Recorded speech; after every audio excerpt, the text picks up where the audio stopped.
Do you have any tips or hacks when it comes to outsourcing or hiring developers? Is there something that you look for? Does it just come down to the code review, or is there more of the mix? Less is more. Hire Mm, better, hire fewer better developers than more. There was a great book from this guy from IBM in like the 70s. mm, It's called The Mythical Man Month, but it talks about running projects and how just adding more people, it like exponentially makes things worse with like communication and stuff. So the more people you have, the more communication that's going to get lost. It's a telephone game. It becomes a mess. So like if you're going to outsource it and one place is going to give you one or two really good guys who are a little more expensive, or you get like 10 guys over here, I would go two guys all day long. Just two good guys.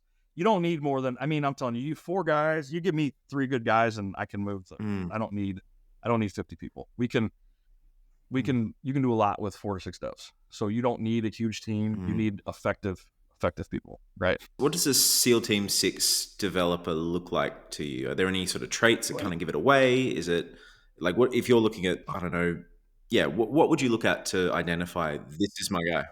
I always hire the busiest guy I can find. I want a guy that's doing side projects and doing everything because he is like insatiable. I want a guy that is insatiable. Most of the guys I work with are contractors because they're all doing their own stuff too. And I love that. Like, hey, work for me part time. That's great. Do side work for me. That's awesome. Those guys, that's what they like.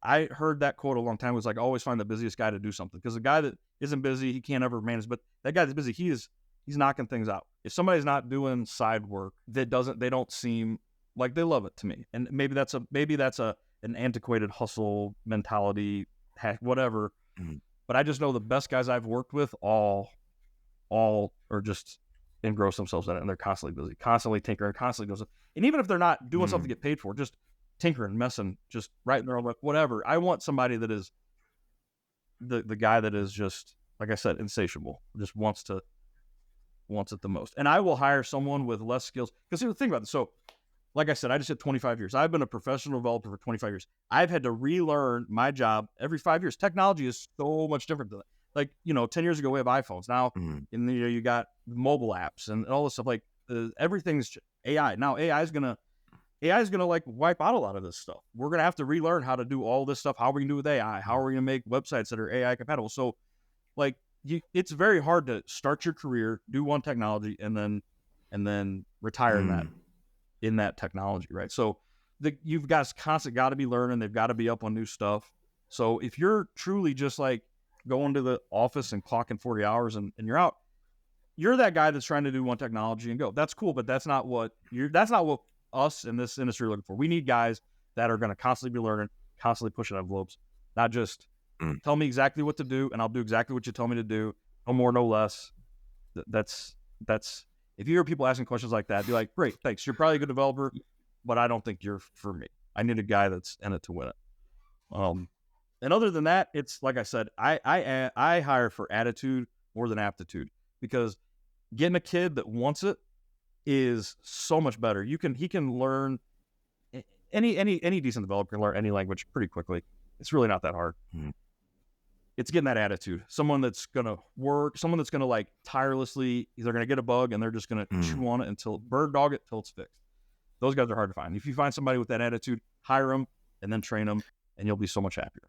It's interesting because I think there's a certain person that thrives in a startup environment, and that person always has other stuff going on, or they want to be an entrepreneur themselves. I don't know. Like, is that something that you look for, or you don't care too much, or?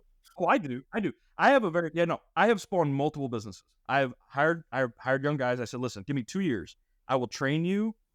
I will teach you how to write good code, and I will teach you how to run a profitable, successful business. And I have spawned. Mm, Now the problem is, I lose my best developers. It sucks. It sucks. So it's good and bad. You gotta find new blood, right? Because you're like, those guys are going out, but there's, you kind of a little proud about some of the success stories. So it's like it's good. I think though there's a lot of people have a fear of hiring people that are entrepreneurial by nature because they're worried they're going to lose them. You're gonna lose someone like that, but you gotta Mm, be comfortable. Like, hey, I'm gonna lose you, but mm, these 3 or 4 years, you're 2 to 4 years, you're gonna be with me. We're gonna kill it. mm, Like you gotta lean in and you gotta kill it, and then you gotta let them go, mhm, and you just gotta get the new guy, and you're gonna get that new blood. mm, Honestly, there's very few people that can sustain that what is needed for 5 or 10 years. I can, because I'm the Mm. owner. I get a lot of rewards from it. But I mean, some of these guys, it's hard for them to do it. So you get a good 2-3 years out of somebody, and you Mhm. can leave them on good terms. You can help them out. I think I'll call that a win. I call that a win. Then I'll get some new blood in there. Yeah. And you get new blood, you get new ideas, you get, it kind of keeps everybody on their toes. I think there's a real superpower in being able to spot talent before they know that they're Uh, good, and then you probably get a couple of years out of them where you're getting someone who is actually very very good, but you're not actually paying them what they're worth just yeah. yet. They get that with the next Yep. job, and if you can do that repeatedly Yeah. over and over and over again, I think Yeah. that's a real superpower as an entrepreneur. I've done that a few times. I don't have any. I'm kind of looking for a or like a what I would call an apprentice right now. That's kind of how almost Mm, like you said, I kind of spot him like, oh, this guy's sharp. Let me help him get to where he's going. I'll get some good value out of him while he's a little cheaper. I'll help him go, and then he starts his own business. I've been too busy in the weeds. So that's the thing that I do poorly. You asked that before. Like, what's the thing I do bad? I work in my business too much instead of on my business. That is a problem I have a lot.